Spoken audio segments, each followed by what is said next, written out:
everybody, this is Aaron, Prepping Ohio. Today I'm doing a little vehicle maintenance.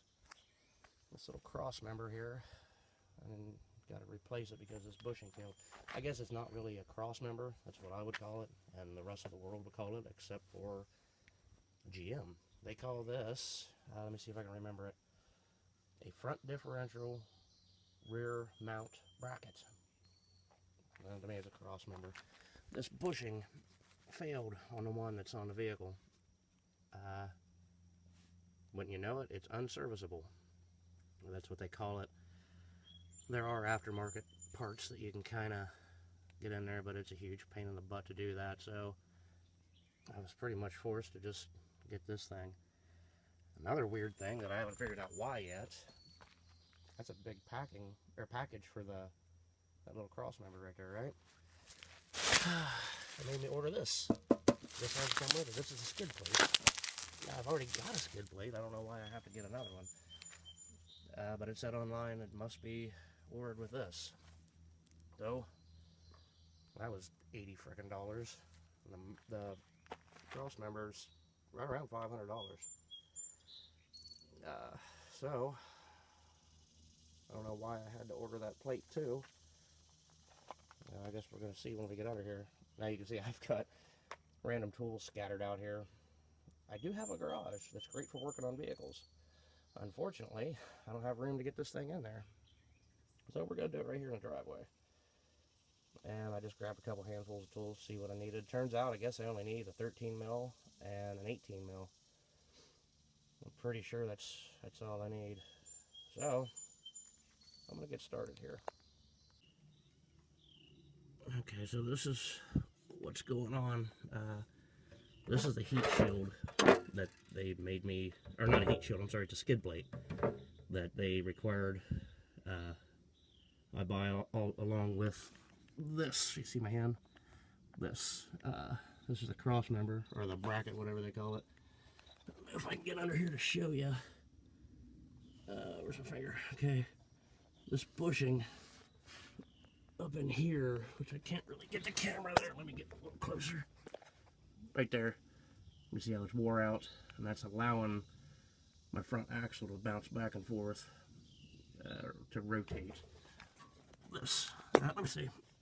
And I'm not zoomed in, but this is the front differential, the whole axle, of course. That bushing back there keeps this whole thing from doing this, and that puts a lot of strain on the differential where the drive shaft comes out, and of course back on the transfer case. So yeah, this got to be done. There were 4 13mm bolts that held this skid plate up. There's a 2 in the front, and I don't know if you can even see this. Where is it? Right there was one, and the other is right there. And then the 2, there's one hanging down from the thing there, and then there was another one somewhere. I don't know where the hell it was. Over there, where the dog is. Hey, Ben. Yeah, there it is, that one. They have the little eyelets, so you kind of just loosen it and you can slide it backwards and the back drops off, but you had to take out the front ones because they're not keyholed like that. So I tried breaking those 2 loose. This is the 2 bolts that go through. They're turning, but I don't have a backup, so I gotta find some sort of a backup to hold the nut still. Same with this side, I assume. So okay, let's get her done. Okay, so I got all the bolts loose, and I left 2 stuck through there with a nut on the backside. They're loose, you can turn them with your hand. Just keep everything from crashing down. I'm not exactly sure what's going to happen here. I started loosening the bolt that goes up through into the differential mount.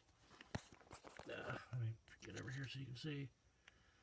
And it appears to be shoving up on the differential. So I'm not exactly sure what's going on there. This mount across here is not loose. I can't shake it or kick it to make it move, so I don't know if I've got rotational force on it. I'm going to chalk the wheels and take it out of gear and see if that makes any difference. And then I'll just continue from there. So the problem I had was torque. The vehicle is in neutral. I would back that bolt out and the differential would roll forward, pulling that bolt upward. So I got the jack out. The wheels are chalked. There's them stupid little chocks that this vehicle come with, but they're pretty handy, I guess. And I just lifted this wheel real slow, and you can see where it's rotated. Right here's the wet spot. It rotated that much real slowly. You can see the dirt's kicked up, or the gravel's kicked up underneath of it. And that did slowly let the differential flip back down. Then I set the wheel down to kind of hold it where it is. So I think now everything should just come out of there.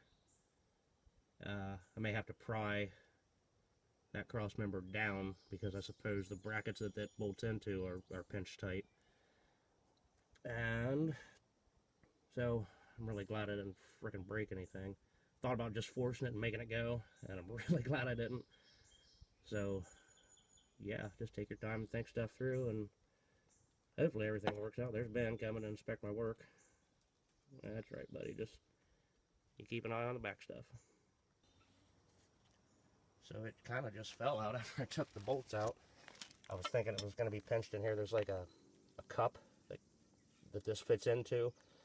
And 2 bolts come through from the outside and crimp that down on it. I assumed that was going to be tight, but I just barely tapped it and it fell right out of there. Something different. Get out of here, dog, you stink. Something different about this. Ouch! Just nailed it on a piece of gravel. This is where one of the, for the skid plate, this one doesn't have that. This bolt is back in farther, which I assume that's why they made me order this new skid plate. First I'm going to make sure this thing fits in there right and bolts up the way it's supposed to. And then I'm going to tackle the skid plate. This appears to be slightly different, but when I laid it on top there, everything does look like it lines up nicely. You can see straight down through. And those appear to line up perfectly, so I guess we'll see how perfect it is. Hopefully it just goes right in there. But yeah, this is probably a $50 bushing. And this is completely shot, completely destroyed. Wish I could have just replaced that. Oh, look at that, I can just pull the whole thing out. There, that's the problem. This thing is just destroyed. So, okay, let's get to it. The old skid plate, the new skid plate. The only difference that I can see where it bolts up is where that old cross member has this little tab out here, but the new one, it doesn't have a tab, and there's a hole on the mount itself threaded to where it would bolt in right here. You can see this is where it would bolt up to the old one, the old cross member. This is where it has to be to have the new one. And for some reason there's like holes in this one, knocked out, I suppose maybe for ventilation. This one doesn't have that. Looks like some sort of a heat shield welded on top of it. Same here, but it's got ventilation. Must have been maybe having problems with getting too hot right there. I'm not actually sure what's right there. The front of the differential would probably be right there.